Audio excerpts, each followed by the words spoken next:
Brand collapse. Blockbuster.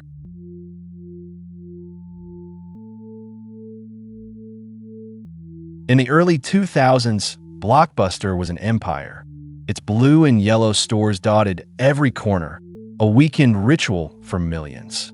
But beneath the surface, a storm was. By 2010, the undeniable truth hit. Blockbuster filed for Chapter 11 bankruptcy.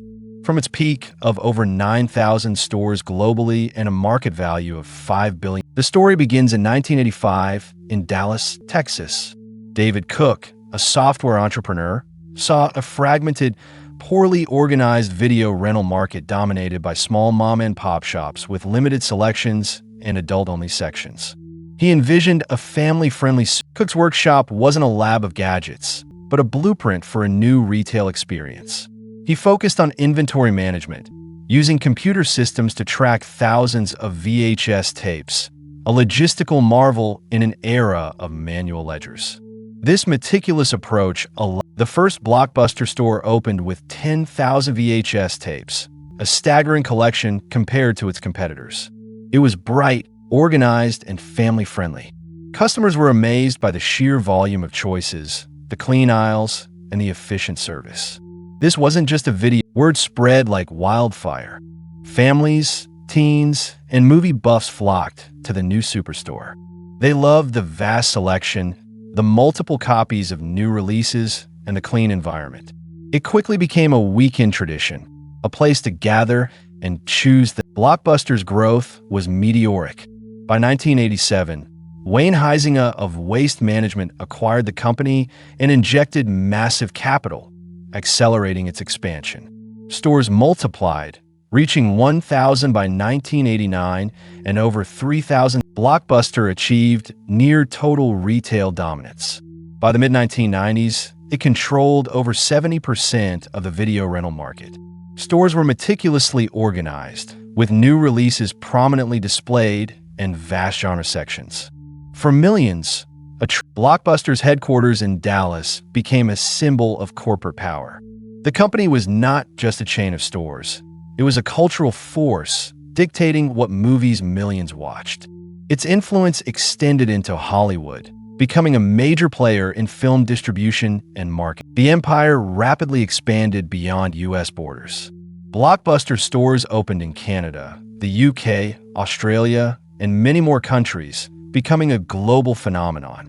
The strategy was simple: replicate the successful superstore model wherever there was a demand for home. Blockbuster became deeply embedded in the cultural fabric of the 1990s. The phrase, "Make it a Blockbuster night," was more than a slogan. It was an invitation to a shared experience. Friday nights meant a trip to the store, browsing aisles, and choosing a movie to watch with family or friends. By the early 2000s, Blockbuster reached its zenith. With over 9,000 stores worldwide and annual revenue nearing $6 billion, it stood as an unassailable At its peak in 2004, Blockbuster boasted 9,094 stores globally, employed over 84,000 people, and commanded a staggering 75% market share of the video rental industry. Its revenue was immense, its brand recognition. Owning a Blockbuster membership card meant access to the latest movies, a social currency for teenagers, and a convenient escape for families. It was more than a transaction. It was a shared experience, a topic of conversation. The blue and yellow aesthetic was instantly recognized. Blockbuster's global footprint was immense, spanning over 25 countries. Its international operations contributed significantly to its overall revenue, making it a truly multinational corporation. From bustling city centers to suburban strip malls, the year was 2000. Netflix, a fledgling DVD by mail service, approached Blockbuster with an offer: acquire them for $50 million. Blockbuster CEO John Antioco famously scoffed at the proposal, seeing it as a joke. He believed while Blockbuster clung to its late fees and brick-and-mortar model, Netflix was quietly innovating. Its subscription-based DVD by mail service eliminated late fees and offered unparalleled convenience.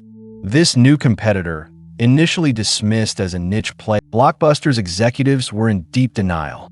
They believed their physical presence and established brand loyalty would protect them. Publicly, they downplayed the threat of online streaming, viewing it as too slow and limited for mass appeal.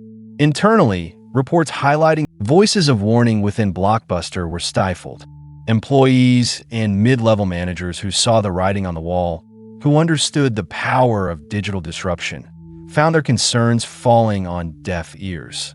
Internal memos advocating for aggressive online strategies were, while Blockbuster hesitated, its rivals accelerated. Netflix gained millions of subscribers, perfecting its DVD by mail model and beginning its pivot to streaming. Redbox emerged, offering cheap, convenient movie rentals from kiosks. Quarter by quarter, the first visible cracks appeared in the late 2000s.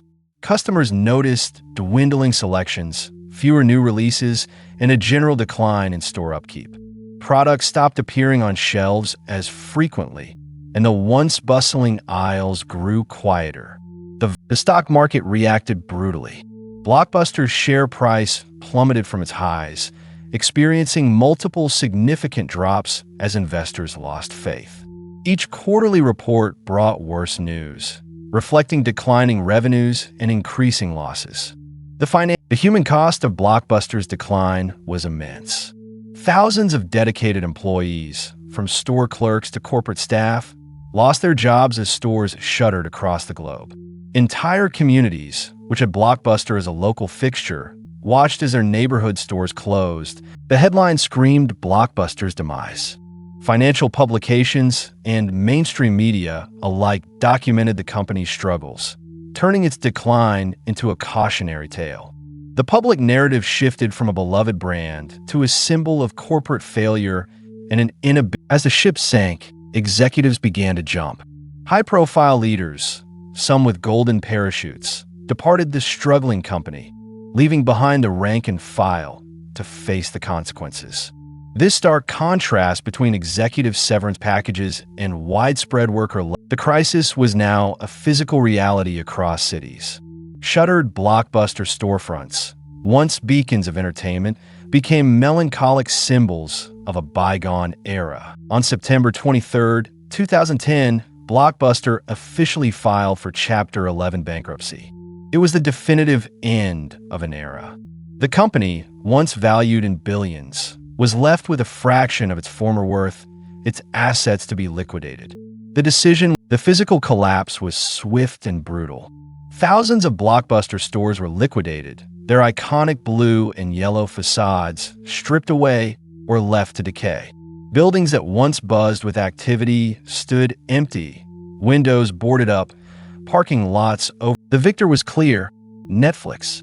It not only survived, but thrived, taking Blockbuster's market share with astonishing speed. Its streaming service, launched in 2007, became the dominant force, a testament to foresight and adaptability. The last day for many Blockbuster employees was a somber affair.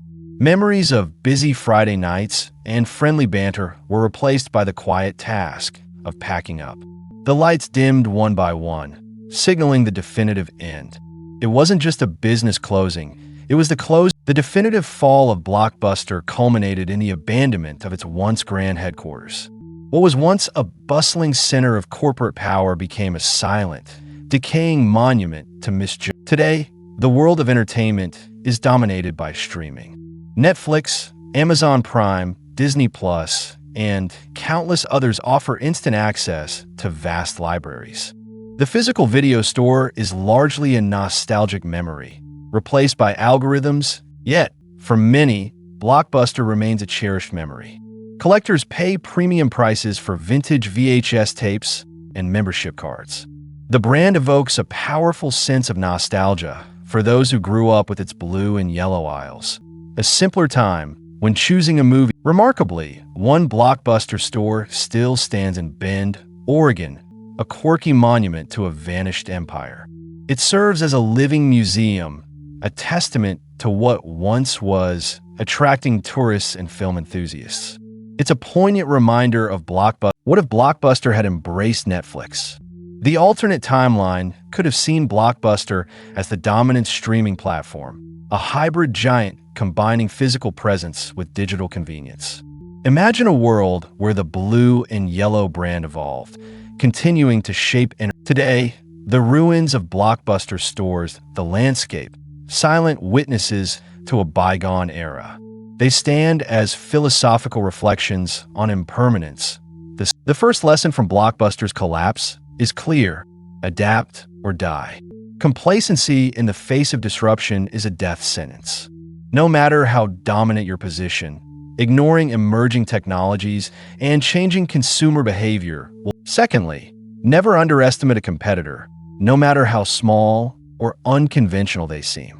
Blockbuster dismissed Netflix as a joke, failing to recognize its innovative business model and customer-centric approach.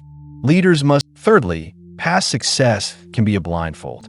Blockbuster's immense profitability and market share became its biggest weakness, fostering an arrogance that resisted change. True innovation often requires cannibalizing your own. Finally, the story of Blockbuster is a stark reminder that in the fast-paced world of business, nothing is guaranteed. Companies, like organisms, must constantly evolve to survive. Complacency, denial, and a failure. The story of Blockbuster is a powerful testament to the ever-changing landscape of business. 4 more brand collapse stories that illuminate critical lessons.